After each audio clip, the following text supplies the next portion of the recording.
Birdsong and laughter drifted on the afternoon breeze as the Doman Enclave enjoyed yet another beautiful day. Yugiri was returning from the Risai Juku, enjoying the rare pleasure of a leisurely stroll when the children's commotion brought her to a halt. "You're wrong. He got them fighting an Imperial general." "Nuh-uh, it was a tiger. It caught him off guard and clawed at his head." Another argument over the origin of the scars on Lord Hien's forehead, and every assertion straying further and further from the truth. "You're both wrong. He got them in a duel with the Monkey King." Pitch battle with an auspice was more imaginative than most rumors she had heard, and closest to the truth besides. Still, it was but another flight of fancy. Yugiri could say this with confidence, for she was there that fateful day when Lord Hien received his most distinguishing marks. When she was a child, still living beneath the waves of the Ruby Sea, Yugiri and the other youths of the Suina Sato were forbidden from venturing beyond the safety of the village. Nevertheless, time and again the adventurous among them would sneak past their elders to behold the wonders of the surface world. They journeyed onto Doma, but what they found was not the proud kingdom of ancient legend. The city proper was a ruin, and black-clad Imperial soldiers marched through her streets. The sight of such misery and destruction was more than the children could bear, and so they ran, over root and under branch, as fast as their legs would carry them. So determined were they to return home that no one noticed when Yugiri fell behind. Soon she was lost and alone in the dense bamboo groves of Yanxia, but not for long. She entered into a clearing where stood a young boy who gripped firmly in his hands a wooden sword ill-suited to his small frame. Steady and rhythmic were his swings, and his sweat-soaked garments led her to wonder how long he had been at his task. Yugiri's fear at her unfamiliar surroundings gave way to curiosity as she mustered the courage to speak. "What are you doing?" His sword did not waver as he carried on swinging and replied, "Training. If I am to fight, to protect the ones I love, I must become stronger." "But you're only a child. It's not your place to fight, much less protect anyone." The boy stopped at that, and at last regarded the unexpected spectator. "I am not a child," he declared. "I am Shun Regin, a samurai of Doma. A samurai's duty is to protect their people, and to do that," he said as he assumed his stance, "I must train." One day the young boy would fulfill his duty and bring freedom to his homeland, and though she did not know it then, Yugiri would be at his side. But today was not that day, and as the skies began to darken, she was reminded of her pressing need to return to her village.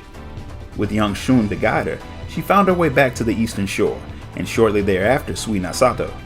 Safe at last, but for how long?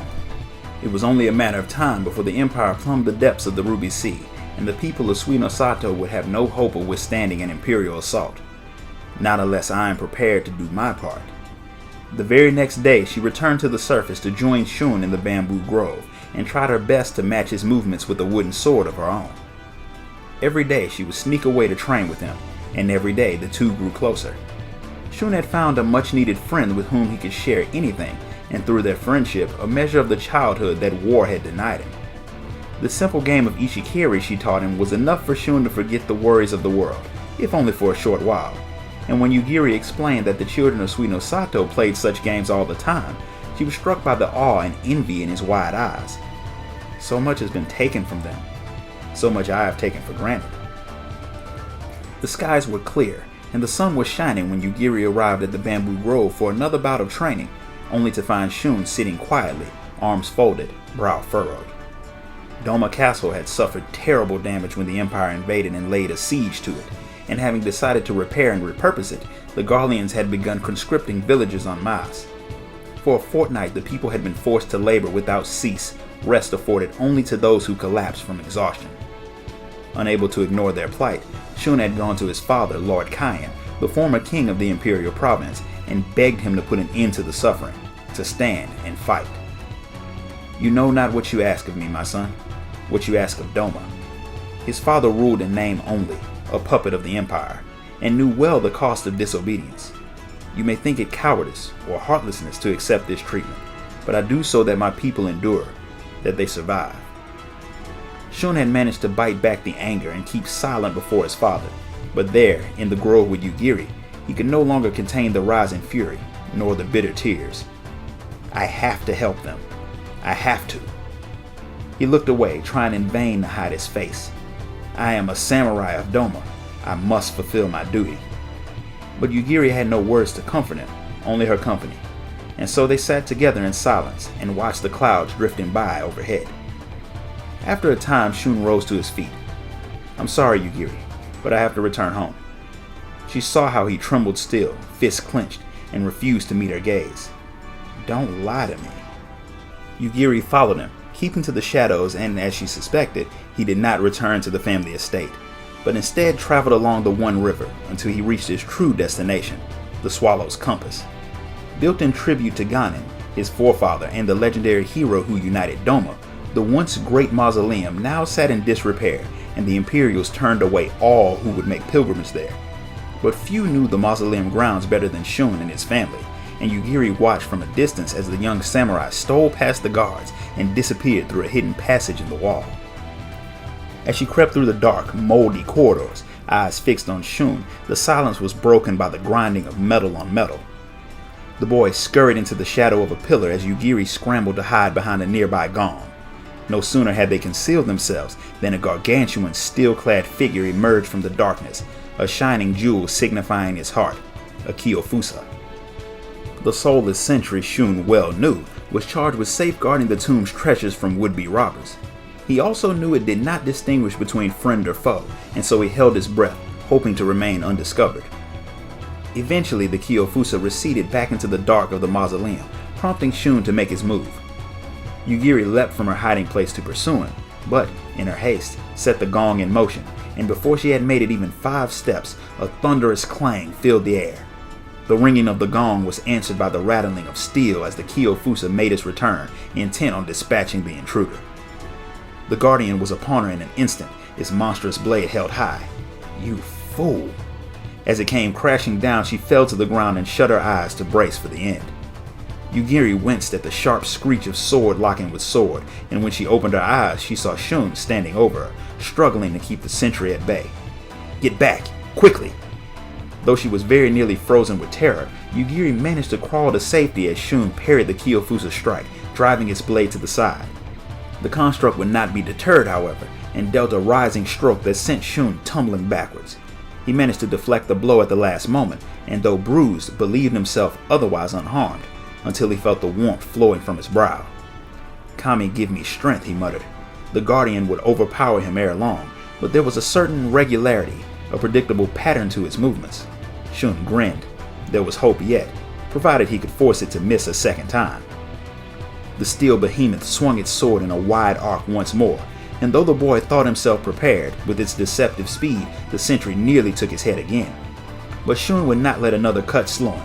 The Kyofusa shifted as before to recover from the momentum of his own attack, and seizing the opportunity, he stepped as close as he dared, and with all his strength, drove his blade into its crystalline heart.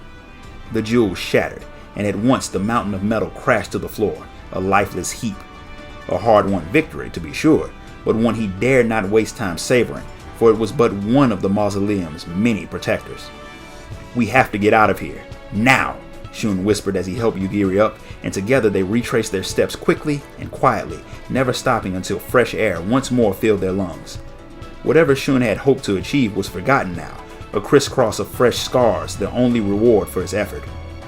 I owe you my life," Yugiri began, but their respite was short-lived, for they were soon spotted by an Imperial guard making his rounds.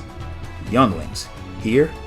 The guard cocked his head, then smiled, though there was no kindness in his eyes. "Well, I hope it was worth it," he said as he reached for the sword at his hip. "Please," Shun pleaded, "she's only here because of me. Spare her, I beg you." The boy got down on his hands and knees and pressed his bloody forehead against the dirt. Noble for one so young, I'll grant you that. Still, Yugiri was frozen with fear as the guard drew his blade. Did we escape one death only to meet with another? My, what a piteous scene. The trio turned and saw Gosetsu, honored general, renowned samurai, and faithful retainer of House Regents, standing some distance away.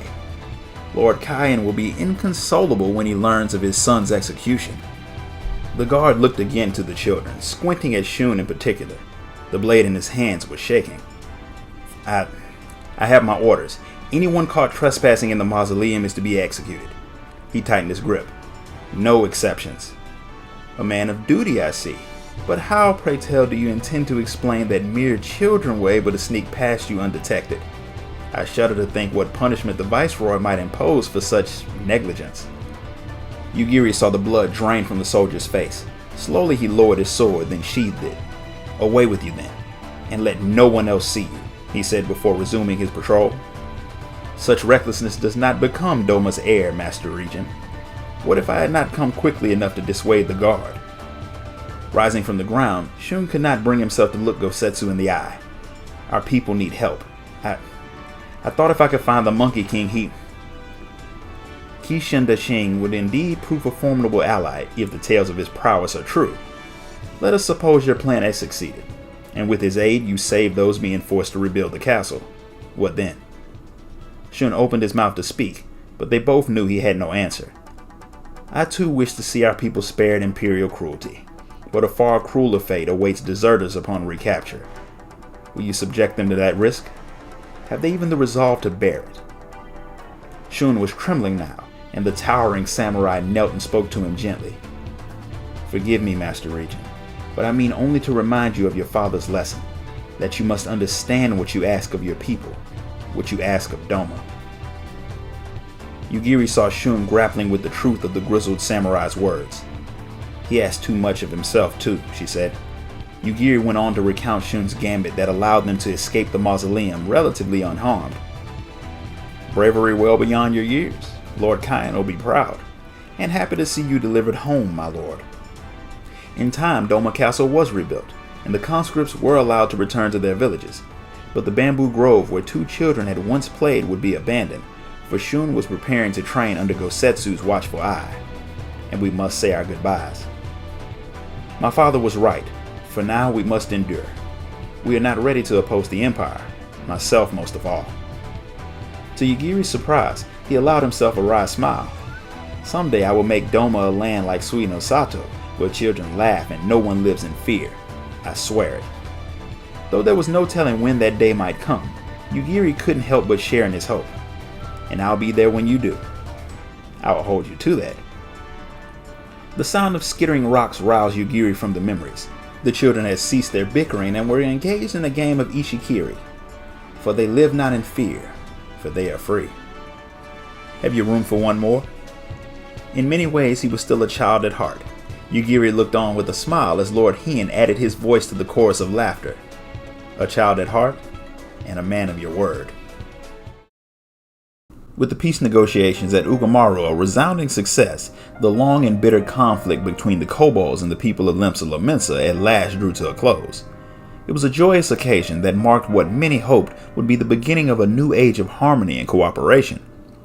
Her duties done for the day, Admiral Merlwib Blofiswin retired to the command room and, as was her custom, began polishing the two muskets that were her constant companions. No sooner had she started than she found herself adrift in bittersweet memories. In 1562 of the 6th Astral Era, Lominsan merchant vessels were regularly raided by the savage Sahagin who coveted the crystals housed within. Crystals were the foundation upon which the nation's metalwork industry flourished, and should the supply be interrupted, the furnaces would go dim, and smithies forced to set their hammers aside. Fortunately, one man had a mind to set the situation to rights. Blofisson, former captain of the League of Lost Bastards, and one of the most dangerous pirates in the realm. While he had yielded his command to his daughter Merlwib some years ago, he still wielded much influence among his fleet. When he announced a campaign to eliminate the Sahagin threat, all answered the call, and his daughter was no exception. And so it was that Merlwib would plot a course for the Rotano Sea in hopes of doing her father proud. A chance came one day when her vessel, the Lively, received a distress call via link pearl from a nearby trader. The Orion was under attack by a Sahagin raiding party and requested immediate aid. Knowing that time was of the essence and believing the situation to be within her power to resolve, Merlwib chose not to alert her father and request reinforcements, and elected instead to hurry to the Orion's aid on her own. The Sahagin enjoyed a natural advantage in battles at sea, but owing to Merlwib's masterful tactics and the unerring aim of her first mate and gunner Lawrence, the Lively was more than a match for their foes. In no time, the Sahagin threat was quashed. All that remained was to escort the Orion to port, and her duty would be done. Unfortunately, it was not to be. A lone Sahagin straggler, scarcely breathing after one of Lawrence's bullets had torn through his gut, marshaled what remained of his physical strength and spirit and offered a fervent prayer. By the power of the crystals housing the Orion's hold, his desperate plea was given form, and the Lord of the World emerged from the depths. Gazing upon the colossal form of Leviathan, far larger than any sea serpent, Merlwyb knew the battle was lost. The first thrash of the primal's tail snapped the Lively's keel like a twig, and it would be but a matter of moments until the once proud vessel capsized. Amidst the churning waters, Merlwyb led the fortunate members of the crew who had not been cast overboard to the still afloat Orion, where they lay battered and beaten, all but resigned to their fate. Their captain's eye, however, caught sight of a glimmer of hope in the form of several ships headed their way. Father's flotilla. Taking aim at the primal's massive tail, Lawrence breathed a sigh of relief. Merlwyb too was joyed, though she cursed her naivete. The title you may hold, but he is still the true captain. You have much to learn. The battle raged on, the primal and its beastmen thralls claiming countless victims, but in the end Blowfist and his fleet managed to drive their foe back beneath the depths. It was this day that the Lamencens first grasped the sheer power of Leviathan, a deity that could single-handedly nigh sink Lemsa's mightiest pirate fleet, and in defeat live to fight another day. Less than a week after the battle, and with nary a word, Blowfist sailed off onto the horizon with a patchwork crew of men from several ships. The bastards that remained clearly acknowledged Merlwyb's authority as captain. There was no danger of mutiny, but a sense of confusion and unease at her father's unexplained departure permeated the ranks. In the months that followed, the Sahagin attacks on trade vessels grew more frequent and intense. More troubling, however, were the rumors the survivors brought back to port, that the beastmen fought not alone, but with Lamencen vessels at their sides. These pirates named themselves the Serpent Reavers, and were said to be commanded by none other than the legendary Blowfist Blowfisson himself. The revelation that their own beloved hero now sailed with their hated foes cast a pall over the city and its people, who began to dread what grim tidings would come next. Under the cover of a moonless night, a single vessel departed from the docks unseen. On its deck stood Merlwyb with a hand-picked group of her most trusted sailors, her gray face unflinching as the chill winds bore down upon them. Word of Blowfist's unholy alliance had seen the bastards fall out of favor with the other pirate bands, and for many to regard them with disgust and suspicion, Merlwyb most of all. They would assume the worst. Yet despite her precautions, she was soon joined by an unwelcome visitor. Hearing footsteps, she turned and found a veritable mountain of a man standing before her. Though the iron mask obscured his face, it nevertheless spoke to his identity as none other than Mistbeard, notorious pirate and her father's greatest rival. Come to deliver justice to the turncoat's daughter, I'll wager. You mean to bring him back, do you? Though muffled somewhat by the mask, she sensed a measure of sympathy in the booming voice.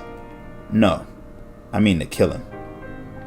For a long moment the gargantuan pirate regarded her in silence. And there I was thinking I'd have to knock sense into you, he said at last. Here, take these. He brought forth 2 muskets and held them out to Merlwyb. Your guns. Yours now, if you'll have them. I'd be a fool to refuse, but why? The sun is all but set on the age of us old buccaneers. Blowfist knew this as well as I. That's why you lead the bastards now. If you've a mind to do your duty, then let me help you see it done. Merlwyb had no idea if there was any love lost between Mistbeard and her father. Nevertheless, holding the twin muskets close to her chest as the ship struck out into the black waters, she could not help but feel heartened by his words. Just before the first rays of dawn broke across the horizon, Merlwyb's ship came ashore on the small island that the Serpent Reavers were said to have claimed as their hideout. And indeed, after she had disembarked with a party of axemen and ventured a ways inland, they were set upon by a motley band of pirates and Sahagin sentries. The rumors are all true then. With muskets firmly in hand and a heart of steel, she shot and killed one after another. Among her adversaries were former companions and childhood friends, though their wild-eyed expressions rendered them nearly unrecognizable. Alas, though she fought bravely, her foe was a legion, and one by one her axemen were wounded or worse. So this is how it ends. Merlwyb had all but resigned herself to her fate when a shot rang out and a Sahagin a few feet ahead of her crumpled to the ground. She whirled and came face to face with Lawrence, her trusted first mate, from whom she had gone to great lengths to conceal her departure, and failed, clearly. What in the seven hells are you doing here? It'd be a sorry first mate that lets his captain get herself killed on a suicide mission, no? Lawrence fired back with a grin. Murderwhip scoffed. If you'd taken any longer, that's exactly what would have happened. What can I say? Lawrence shrugged. You were gone by the time I climbed out of the hold, and you didn't have the courtesy to leave me a map. The captain and her mate carried on with their spirited banter as they engaged the reavers in perfect harmony, Murderwhip taking deadly aim with their muskets as Lorenz supported her from a distance. They made short work of their foe and gave her allies a chance to regroup, and when the dust had settled, she sent them back to the ship with the injured. Together with Lawrence, Murderwhip forged ahead towards the center of the island, where they came upon the entrance to a cave. It was deep within the caverns that they finally found Blofeld, or at least what remained of him. The once imposing figure had wasted away. His pale skin clung to his emaciated frame, and his flowing locks and beard were flecked with white and gray. His slack jaw hung open, and spittle pooled on the earth below. Murderwhip and Lawrence could only stare in horror as Blofeld began to speak, his voice a muffled gurgle. My daughter, Lawrence, have you come to join us? Lawrence glanced at Murderwhip, who stood in silence before answering in her stead. What in the name of the Navigator happened to you, Captain? It is impossible for mere mortals to stand against the power of a god, Blofeld intoned as if in a trance.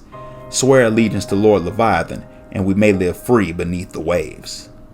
Had it been years later, when the nature of primals was better understood, they would have known then and there that the former captain had been tempered, and regarded him not with scorn, but pity.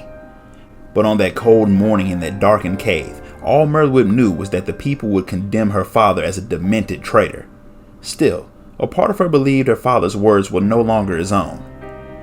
Impossible is a word coined by the weak. You taught me that, and you know bloody well that freedom isn't gifted by a god but claimed by our own hand. Blofeld shook his head and sighed. My poor wayward daughter, I thought I raised ye better than this. In her heart of hearts, Murderwhip had known from the start how it would have to end. She had come not to reason with her father, but to hand down his sentence, and treason was a crime punishable by death. There are none but us on this island now, she said, her tone measured and firm. I hereby challenge you to a duel to the death. Should even a shred of pirate's honor remain in you, you will accept. The sickly, mocking grin slowly faded as Blofeld rose to his feet and met her gaze. Though he said nothing, his answer was clear. Lawrence would serve as the sole witness, and there would be no seconds for either party. A sorry excuse for a duel, but it will suffice. Father and daughter came together, and then, exchanging no words, turned their backs on one another. Their footsteps echoed hollowly as they walked farther and farther apart. Mom's away now. She recalled the day she lost him, doomed him to his fate with her arrogance and recklessness. They came to a halt at opposite ends of the cavern and awaited the sign. Lawrence extended his right hand, slowly opening a clenched fist. The gold coin caught the light as it began to tumble through the air. Orphaned while still a babe, Lawrence had known no family but the bastards, no father but Blofeld. It'll be my bullet, my burden. Even so, I'm sorry to make you a part of this. The clink of the coin striking the ground resounded throughout the cave, and in an instant father and daughter spun to say farewell. Murderwhip's bullet flew straight and true and buried itself in her father's left breast. Musket still dangling from his hand, Blofeld fell to his knees. Murderwhip, Lawrence, I'm sorry I had to put you through this, he managed between ragged breaths. Promise me, you'll do me proud. The smile in his last moments was that of the father Murderwhip knew and loved. Lawrence stared down at the motionless body of his former captain. This ain't over. That God's damned primal is still out there, and our ragtag band ain't equipped to finish the job. Clenching a fist, Lawrence continued. So I'll go on a voyage. Find myself a few good men, more than a few, and see if we can't build ourselves up into a force to be reckoned with. Least I can do to redeem his memory. Lawrence said no more, and simply looked Murderwhip in the eye, but the question was clear. You've your plans, but what have I? The barrels of her twin muskets polished to a sheen, Murderwhip put them aside and strode to the window to gaze out upon the sea. This was not the first time the memories of that fateful day came unbidden, and it would not be the last. And each time she gave thanks to the two men who had seen her through the most terrible of trials. One had since set aside his mask and serves to this day as one of her closest advisors. The other, alas, disappeared in the days following the calamity, yet deep down Merlwyb knew that he was out there somewhere, waiting to make his return when dire storms again threatened the seas. After all, if I am my father's daughter, then in all but blood, he is my father's son. Her father was dead. It had only been a few days since the event, and Fordola wanted nothing more than to run far, far away. Her mother had not stopped crying, and she knew that adding her own tears to the deluge would only make matters worse. All the while, the disdain of Imperials and Alamegans alike ate away at her. What was the point of living like this? Of living at all? As the sun began to dip towards the horizon, Fordola made for the outer walls, slipping shadow-like through alleyways disregarded by the patrolling Imperial soldiers. She squeezed through a crack in the stonework, barely larger than herself, to reach her sanctuary. Here she could gaze out upon the easternmost peaks of the Abelanthea's spine, and more importantly, be alone. Relaxing, she squinted into the setting sun, which had painted the sky her favorite shade of fiery red. How can the sky burn so? She had once asked her father, and he hadn't tried to palm her off with some convenient myth, admitting frankly that he didn't know. That was her father, honest and kind, and quite earnest when he asked her what she thought the answer might be. A prickle of unease jolted Fordola back to the present. She twisted around to see a pair of glowing gold eyes regarding her from above a wide, frog-like maw. The Abaddon's bulbous blue form quivered in anticipation of its coming meal. It must have wandered up from the water's edge in search of prey. She blinked as its long tongue flicked out to taste the air, tracing her scent. She was going to die. Yet where she ought to feel fear, she found nothing but cold certainty. How strange it was then to be proven wrong. Yah! The woman's yell reached her first, then a rush of air, a thud of impact, and the creature was gone. An instant later, another thud drew her gaze some distance to the right, where she noted the now prone Abaddon's stumpy legs flailing pathetically in the air. Nonplussed, Fordola stared as the woman, who she could only assume was some kind of martial artist, jogged back to her side. Anything broken? The woman was inquiring cheerily, her hand extended down to where Fordola sat. When had she fallen? With effort, Fordola eventually mustered the wherewithal to shake her head, after rather too long, judging by the almost comically relieved "thank goodness" she received in reply. Though most of her face was obscured by a mask, the woman's smile fairly glowed. It almost reminded Fordola of the fire in the sky. "I'm Ida," she continued. "Nice to meet you." When Fordola made no move to reciprocate, Ida clasped her hand in both of her own and shook it up and down as one might a small child's. Fordola began. "What's your name?" Ida interjected, heedless. "Fordola." "Fordola, did you come here alone? Where are your parents?" "My mother's at home," she muttered sullenly. "But my father I'm sorry." Ida nodded and said no more about it. In fact, she seemed to forget the subject entirely. "Shall we meet here tomorrow?" "What?" Fordola managed. "Why?" Ida tilted her head in confusion. "Because we're friends." "Since when?" Fordola fired back. This Ida may have saved her life, but that didn't make them friends. "Don't worry, if any more monsters turn up, I'll kick them halfway to Doma," the woman replied, staunchly missing the point. "So you'll come?" she continued, showing no inclination to let go of the idea or Fordola's hand. There was nothing for it. Fordola nodded. Accompanying Ida wherever she happened to be going became a regular occurrence for Fordola in the days that followed. She would never forget the joy of swimming across Loch Seld, or the trial of explaining away her salt-reddened eyes to her worried mother afterwards. She also learned to hunt. Her first kill, which Ida roasted over a campfire, tasted nothing like the meals her mother made, but was delicious nonetheless. And for the first time since her father's death, Fordola found that she could smile again. Ida spoke often of her younger sister after that. She too had faced their father's death at an early age, and Ida had been desperate to cheer her up, to take her anywhere that might bring a smile to her face. "You reminded me of her, you know. I couldn't just leave you like that." She also mentioned that she was staying in Girabania temporarily while she and her comrade did their work. What they intended to accomplish, however, Ida would not say, waving away her questions with a smile. Fordola had some idea, though. She had heard Ida talking to this partner of hers via link pearl several times, always about the refugees, and while she couldn't begin to guess the details, it was enough to tell her that they were enemies of the Empire. Yet in spite of this, and to her own surprise, Fordola felt perfectly at ease. Why don't you come with me? There was no hesitation in the offer. Her mission accomplished, Ida would be leaving Alamigo soon, with Fordola if she so wished. They could live somewhere else, somewhere free, together. Fordola didn't know what to say. It was all so sudden. And what about her friends and family? Could she bring them too? We can only take so many people. 1 or 2 we can slip in with the cargo, but no more than that. Ida looked pained. I'm sorry, maybe it was wrong of me to ask. She would think about it, she promised, so Ida told her where to meet for their escape and when. After that, Ida would be gone. After much fretting on her own, Fordola decided to share her dilemma with her 4 closest friends.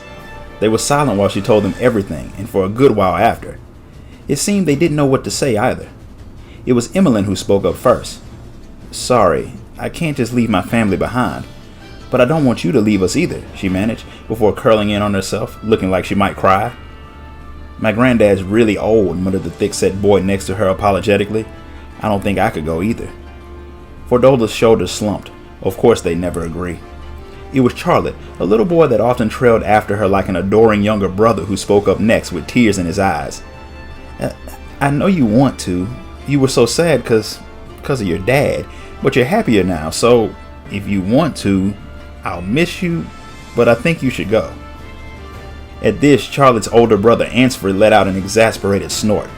Don't be so stupid. Why does she need an Alamegan's help? That's what we're here for.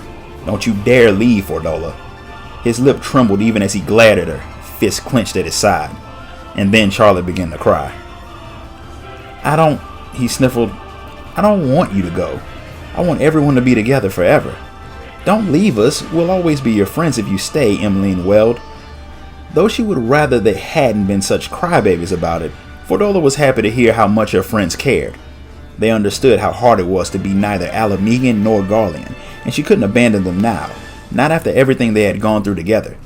She would tell Ida no, she was staying in Alamigo. Her decision made, Fordola resolved to see Ida off with a smile. She would miss her terribly, but they were certain to meet again someday. And so she turned for home, oblivious to the figure observing her from the shadows. The appointed day dawned without fanfare. When the sun had made its way across the sky, Fordola made hers to the agreed spot to wait, just as she had countless times before. The Ida that came to meet her, however, behaved quite unlike the carefree soul she knew. On every other occasion she had bounded happily toward Fordola the moment their eyes had met, but today she hesitated, scanning their surroundings warily. Fordola followed her gaze but noticed nothing out of the ordinary in the ruins. Ida, she called out in a small voice, but the woman was distracted, pressing her link pearl to her ear. It's not looking good here either, she told whoever it was. Her partner, Fordola guessed. Change of plan. Go now. Don't wait for me. What was she talking about? Distant shouting crackled from the link pearl. Somebody wasn't happy. Fordola strained to hear. I'm sorry, Papalimo. Look after Lise for me, Ida said with her customary cheer, silencing the connection. Relieved, Fordola approached, sure that Ida was still herself after all. It was then that she heard the footsteps. Heart hammering, she spun to see 2, 3, then more and more soldiers fanning out around them, at least 10 in total. Nice trick. Ida's voice was colder than she had ever heard it, so cold that it took a moment for Fordola to realize who she was speaking to. What? You knew I'd find out if you blabbed to the guards, so instead you made sure you were followed, Imperial rat. She made to protest, but her voice died in her throat when she realized the truth of the situation. Ida was putting on an act, though the soldiers had followed her. Thought I'd be able to make some decent money off a merchant's daughter, but you had to go and spoil everything. You better run while you can, or I'll strangle you where you stand. All lies to keep the Imperials from accusing her of treason, and Fordola had no choice but to go along with them. She bit her tongue, feeling furious and pathetic at the same time. Run, Ida mouthed the word as one of the soldiers raised the Magitech transceiver to his lips. At nearly the same instant, another soldier, who had been slowly closing the gap between himself and Fordola, reached out to grab her, but Ida's foot hit the earth, propelling her forward in the blink of an eye, and he collapsed from a kick to the gut with a cry. Alarmed, the others rushed to surround Ida, who danced back and forth on the balls of her feet, fists at the ready. Feel free to attack all at once if you're so scared. Cut her down. The soldiers brandished their blades with angry cries, and Fordola ran. She'd only make things harder for Ida if she stayed.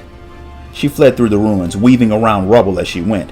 But nimble as she was, she could not hope to match a soldier's stride, and she found herself swiftly overtaken. Cowering from the wicked flash of the blade that arced toward her, Fordola lost her footing, as did the Imperial, who was at that same instant propelled gracelessly into the nearby rubble, courtesy of a bone-crunching kick to the side. He slumped to the ground, unmoving. Ida turned and met Fordola's eyes. With her usual mask gone, Fordola could see the lines of ink forming a traditional Alamegan design. Her eyes blue, Fordola now noticed were so kind. "Please run," she wanted to say, but she couldn't find her voice. Her body still trembled where she stood, frozen in place, but Ida approached as if nothing was wrong.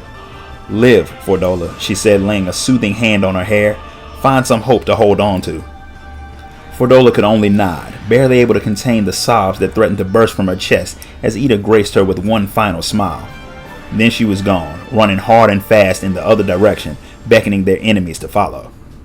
With the sky burning red behind her, Ida danced. Imperials fell one after another to her blows, but even she could not evade every blade, every fist, every bullet that came her way, and soon the salt white ground turned crimson too. From a distance, Fordola watched as Ida's strength waned. More and more soldiers were coming to join the fray. She even saw a hulking Magitech monstrosity approaching, the grating screech of metal on metal adding to the clamor which now resounded around the ruins. Fleet of foot as she was, Ida surely could have escaped alone. Yet there she stayed, fighting this impossible battle. She was going to die. And why? For the sake of one child? For her? Why me? If she went for help, they might make it in time. But who could she ask? Who would help an enemy of the Empire? No one she knew. She cursed her own uselessness. Still, she kept moving, one step at a time, though her legs trembled to take them, and repeated Ida's final words to herself until they were a part of her. She would live. In the end, she faced no inquest for having been present thanks to Ida's deception. Nevertheless, she knew that if her loyalty to the Empire should ever again be cast into doubt, her mother, and perhaps even her friends, would pay the price as well. It would be imprisonment or death for the lot of them. If these were her choices, then she would prove herself a worthy citizen of the Empire. Though she had yet to find the hope that Ida spoke of, she chose to believe that she would one day. Until then, she would live. The tattoo stood out starkly against Fordola's complexion, its ink fresh under her skin. She traced the traditional pattern with her fingers. Today, she and Ansford, Emmeline, and Rudolph would join the 12th Imperial Legion, but it was another day that occupied her thoughts as she set out, one long past, but vivid as a burning red sky. She carried the memory with her as she took one step, then another, toward her waiting friends. In the year 1572 of the 6th Astral Era, the city-state of Gridania was beset by myriad crises. From without, Alamegan refugees flooded into the Black Shroud, fearing invasion and subjugation at the hands of the Garlean Empire. Within the Twelves Wood, the exiles stole past Whaler sentries to fell sacred trees and in turn offered the hewn trunks as offerings to Garuda. It was in the midst of this turmoil that the Archons of Sharlayan came bearing a monumental request. They beseeched the city-states of Eorzea to look beyond their borders and join with their neighbors in common cause once more, to revive the Eorzean alliance. This bold request could not be given full consideration until many questions had first been answered, and so the Seedseer Council was called to order. Made up of the gifted hearers who could hearken to the voices of the elementals, the council governed Gridania in accordance with the will of man and elemental alike. However, the spirits of the forest did not speak as people did, for their thoughts were borne on waves of ether.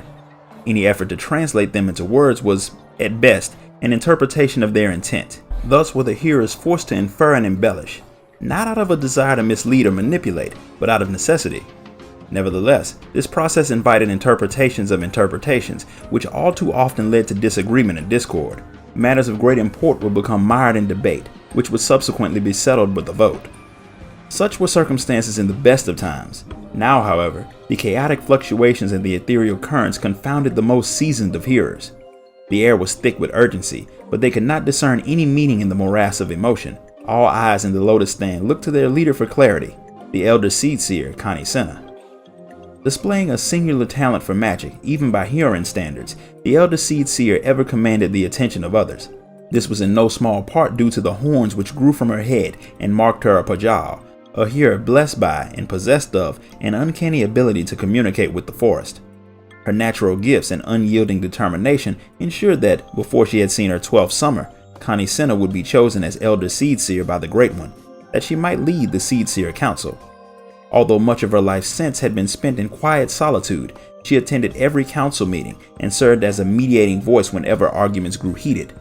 She heard the elementals more keenly than any and could divine their intentions when no one else could. And so, on this momentous occasion, the future of a nation and its people would be dictated by her words. The elementals must needs have a voice, and it falls to me to provide it. Connie opened herself to the ether of the Twelveswood, and at once she felt the elementals clamor, their dread and terror threatening to engulf her. Holding fast, she concentrated and tried to make sense of the confusion, yet no sooner would an image begin to form within her mind than it would be swept away by a surge of intense emotion. For the first time in her life, the thoughts of the elementals were too entangled for even Connie to unravel. She dared not share this with the council. The elder Seedseer was the caretaker of Gridania, and if the people's faith in her was shaken, then all could fall to ruin. But by the same token, she could not misrepresent the elementals, even if only to beg a brief reprieve. Doing so would be a betrayal of her station and her gift, and would surely invoke the ire of the forest guardians. Connie stood mute before the council. I know not what to do. Before she could find her bearings, the spirits cried out once more. The ether surged and crashed against her, and when it had receded, all that remained was the quiet murmuring of the troubled hearers. The forest has fallen silent. Though none could know her mind, the elder Seedseer's expression made it plain that something had gone terribly wrong. The hearers erupted into discussion, talking over one another, speculating as to what the elementals were saying, even as Connie was deaf to them. With only the faintest hint of a tremor in her voice, she called an abrupt end to the meeting. Connie had been denied. Striving to push the panic from her mind, she began searching for accounts of similar incidents. She scoured the records of past council meetings, studied the chronicles of historians, and made discreet inquiries into the tales of traveling bards and wandering minstrels. Each time she came upon a story bearing even a passing resemblance to hers, she took great pains to reenact the hero's triumph. Ceremonies to appease forgotten gods, esoteric prayers and rituals, obscure meditations of dubious intent. She attempted every method, for the elder Seedseer would spare no effort. Nevertheless, the elementals remained silent. At the end of her tether, she turned to the instructional text for novice conjurers. Compounding her frustration, Connie realized that she had yet to internalize some of these most basic lessons, for she had struggled to find time for her studies in the years following her appointment. She resolved to address her deficiencies and to learn all she could about the elementals, and buried herself in the histories of the 5th Astral Era, which told of a Twelveswood before the rise of Gilmora. Yet while the breadth of Connie's knowledge grew by leaps and bounds, the answers she desperately desired eluded her still. I cannot lead if I cannot fulfill my most important duty. Absent the judgment of the elementals, all Gridanian affairs would grind to a halt. And so, bereft of other options, Connie called upon an old friend and mentor, Apatat Rapa. The former elder Seedseer, who was said to be nigh on 3 centuries old, had been spurred by ailing health to retire to the mountains that he might live out his remaining days unburdened by leadership and its never-ending demands. When his successor came to his doorstep with furrowed brows, however, he beckoned her into his home with a warm smile. It had been 10 years since last they had met, when Connie had taken up the mantle from Apatat. Some within the Seedseer Council had regarded the young Pajal with skepticism and did not scruple to let their opinions be known, even in the face of the Great One's blessing. It was Apatat's endorsement that had put their minds at ease, for if the elder Seedseer himself vouched for her, what cause had they to gainsay him? Perhaps they should not have been so quick to withdraw their objections. So great was her shame that despite having come to confide in her mentor, she could not share the most disgraceful detail, that the elementals had abandoned her. Apatat sat and nodded as she related her story, observing how a decade of service had deepened the wrinkles on her otherwise youthful face. Connie had anticipated many reactions to her tale, but his kindly chuckle was not among them. How ironic that you cannot hear the elementals considering how alike you are at present, he said. The young Pajal stood speechless as she had not so long ago before the Seedseer Council. Fortunately, unlike the elementals, Apatat could clarify his intent.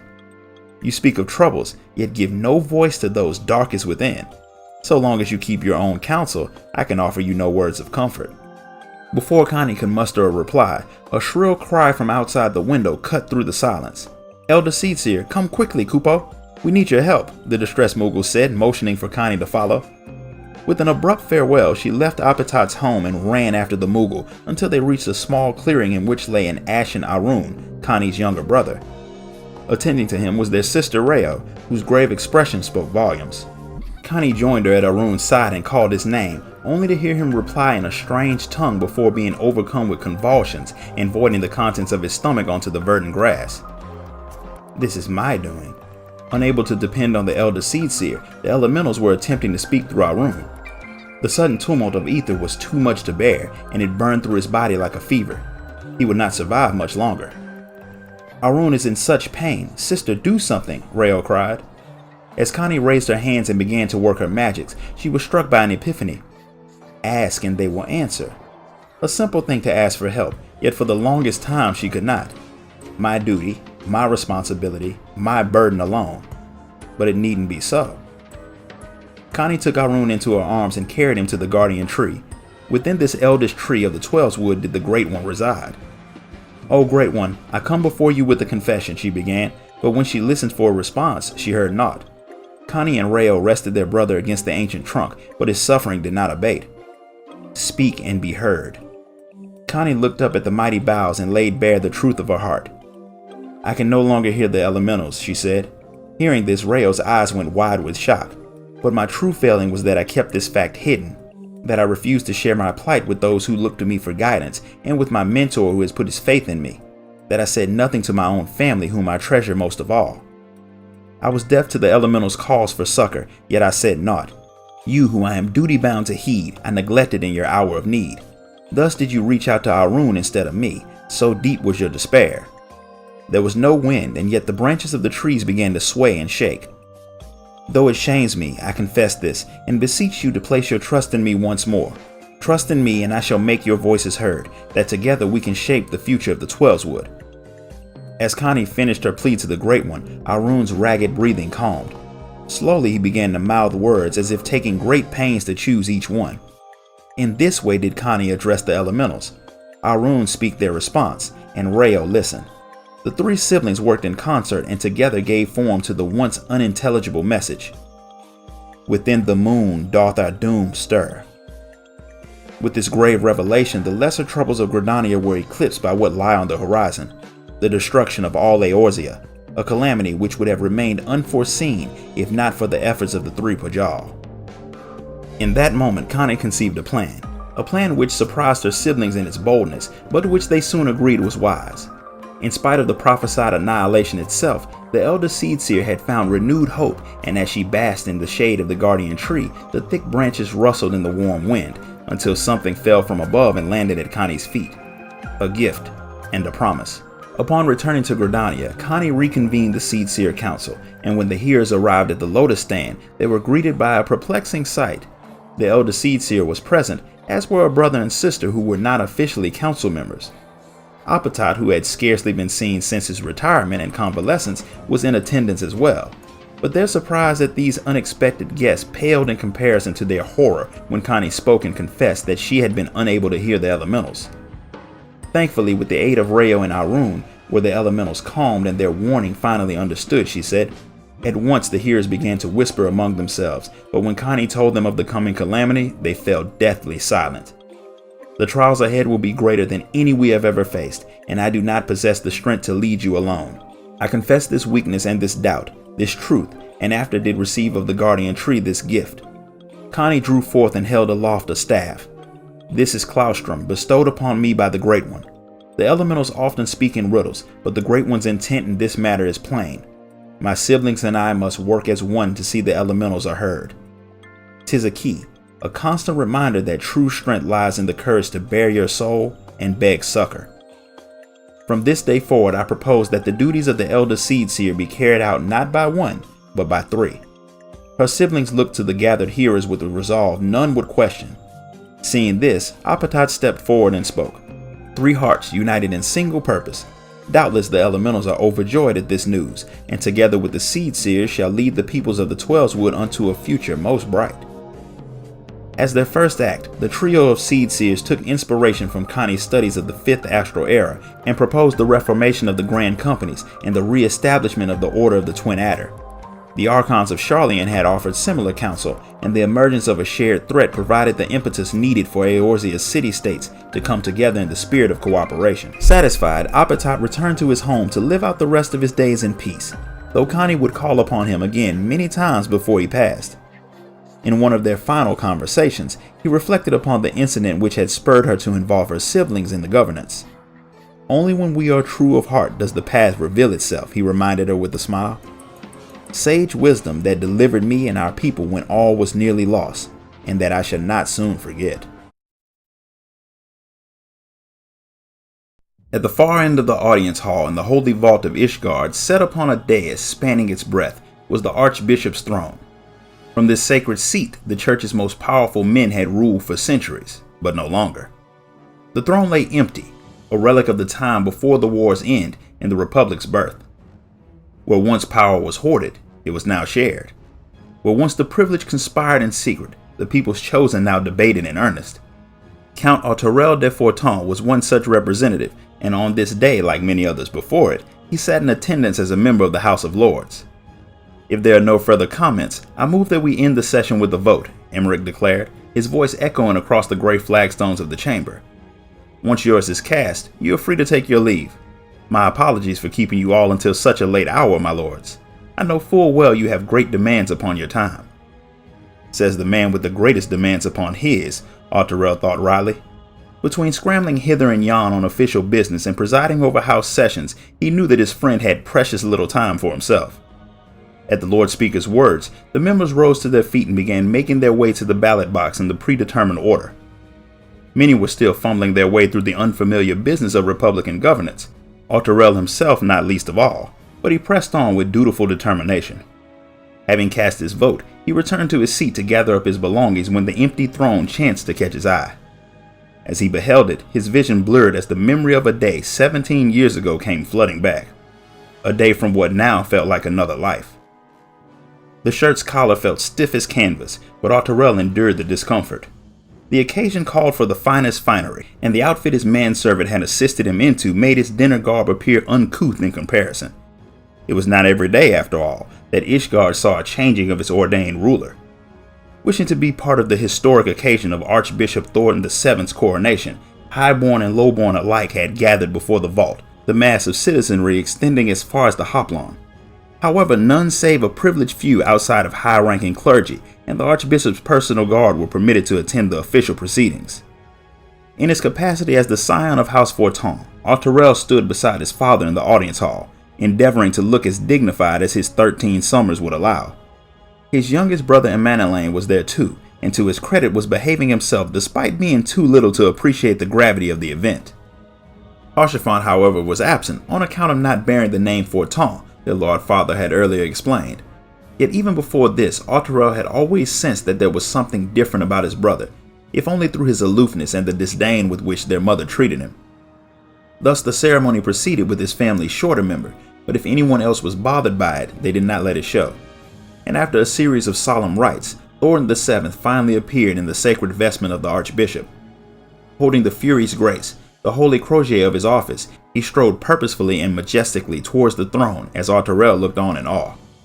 I, Thornton, 7th of my name, do swear to serve as an instrument of Halon's will, embodying the spirit of King Thornton, our nation's revered founder.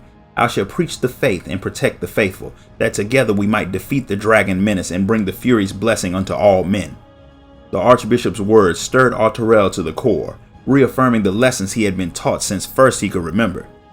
He was descended from the legendary Knights 12. His chest fairly bursting with pride, he made his own pledge.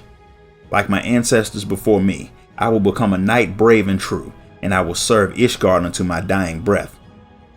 At length the ceremony came to a close, and the doors to the audience hall were thrown open to let in a flood of lesser peerage. Some wished to catch a glimpse of their newly anointed leader, while others sought to curry favor with the high houses. Together with Emmanuel, Arturel followed his father as he led them through the dance of nobility, keeping his eyes peeled in careful observance as he was taught. One day he too would need to navigate these self-same waters. He noticed the members of House Durandare and Zamail take their leave early. Sharing fields of red on their crests, the two families tended to keep to their own, giving the impression that they were ever plotting some manner of intrigue. In contrast, House Forton and Halenarte, which shared black fields and ancient ties, were hardly reclusive, and were in fact regular fixtures in social events. Even now, his father Lord Edmond had begun engaging in cordial conversation with Lord Berendwin, his counterpart in the latter. Of the children of that house, all were present save Francel, who was yet too tender in years to attend formal functions.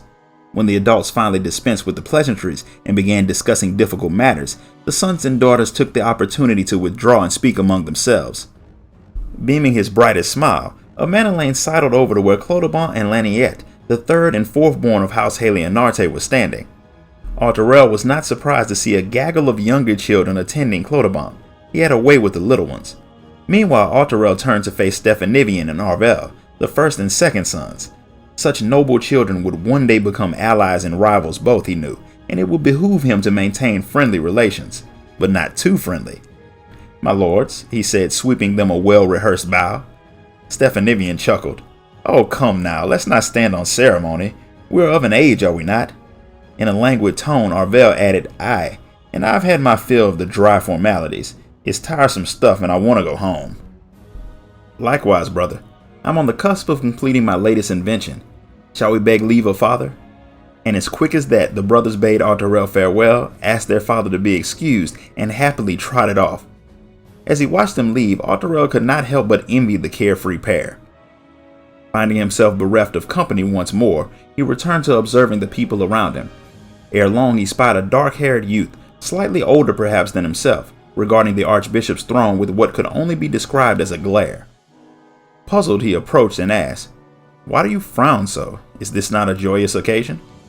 The youth started at the question and turned to face Arturel. His eyes widened in surprise, but soon narrowed as anger reclaimed his features. "Clearly you have not heard the rumors of my birth, not that it is any concern of yours." Arturel winced. In turn, the youth's expression softened in remorse. "My apologies, that was ill done." Clearing his throat, he continued pleasantly, "My name is Emmerich. How was the ceremony, if I may ask? I did not have the pleasure of witnessing it." The excitement of the event still fresh in his mind, Arturel forgot his discomfort and held forth with unbridled admiration. "Oh, 'twas truly inspiring. I shan't soon forget his eminence's oath. He swore that he would serve as an instrument of Halon's will and bless all men." "Bless all men? Do you suppose he can do such a thing?" Arturel was about to reply when another stole the words right from his mouth. "Absolutely. The archbishop is a great man." The two turned to find a golden-haired boy garbed in common fashion, regarding them eagerly, the son of a knight perhaps. Seeming to remember himself, the newcomer bowed deeply as one does to one's betters before resuming his enthusiastic account. "His Eminence graced our school with a visit last year. He prayed for us, that we would become strong, righteous knights. 'Tis my dream to serve him one day." The boy's passion struck a chord with Arturel, who nodded in approval. Emmerich, however, simply stared. He parted his lips as if to speak, but thinking better of it, said nothing. Nary a moment later, a knight emerged from the throng and barked. "Ah, there's Valhorden's lad." Placing a firm hand on their golden-haired counterpart's shoulders, he continued, "Come, your father's been looking for you." Drawing himself up to his full height, the boy swept them another bow and departed with the knight. "I too must be on my way," said Emmerich. "By your leave, Lord Arturel." By the time he had gathered his wits enough to wonder when he had given his name, his companion had already disappeared. Like himself, Emmerich too must have been taught to be observant, he concluded, to listen and learn in preparation for the day you must join in the dance. "Lord Arturel, are you well?" A familiar voice plucked him from his reverie. He turned to see Emmerich standing a few steps away. Glancing about the chamber, he realized that it was empty save for him and his friend. "How far you have come since that day." After that meeting, Arturel had discovered that Emmerich de Borel, the adopted son of the Viscount, was rumored to be the illegitimate issue of Archbishop Thornton himself. Out of kindness, his parents had chosen not to speak of the matter to him, though it did nothing to shield him from the gossip of others. And so Emmerich had sought an audience with the Archbishop to ascertain the truth, but as a child of a lesser house, such a wish was not to be fulfilled. In the end, he came to embrace his lot and dedicated himself in service to his people. For his efforts, he was rewarded with the command of the Temple Knights, and now he held the highest office in the nation. "Lord Arturel?" Emmerich repeated with a hint of concern. "Forgive me, I was in reminiscence. The Archbishop's coronation when first we spoke." "I see," said Emmerich as he turned his gaze upon the throne, eyebrows furrowed, not unlike that day. After a time, he continued, "It feels like another life, does it not?" Arturel sighed. "Once I would have told you nothing." "I am torn to remember that day, to remember the child I was who accepted all he was taught without question. The lies, the pride I had in my lineage, my very existence. Gods, what a fool I was. Our scars will not soon fade. Though we may try to move forward, the pain lingers, a constant reminder of our father's betrayals and our traumas. Emmerich had told him the tale during the campaign at Gimlet, how his friend had urged the archbishop to renounce the lies upon which Ishgard was built and was rebuffed as a naive child for wanting to tear down institutions that had endured for over 1,000 years. And indeed, built upon a rotten foundation of deception though everything was, Emmerich had recognized the truth in his father's words, and they remained a thorn in his breast. We cannot easily forget that which had defied us for so long. Thus do we struggle to rebuild our lives. Just as Arturel was making to speak, Emmerich picked up the thread as though he had been privy to his thoughts. So let us not forget neither the past nor the pain. Let us acknowledge whence we came, and whence we now stand set forth anew. As the setting sun shone through the window, Arturel nodded. In silence they contemplated the empty throne, and the deepening shadow it cast. So that's the end. How did you guys like this story? If you enjoyed it, hit the like button, subscribe, and ding that notification bell. And if you want to buy me a coffee for my work, sign up to become a member of the channel. Until next time, guys. Later.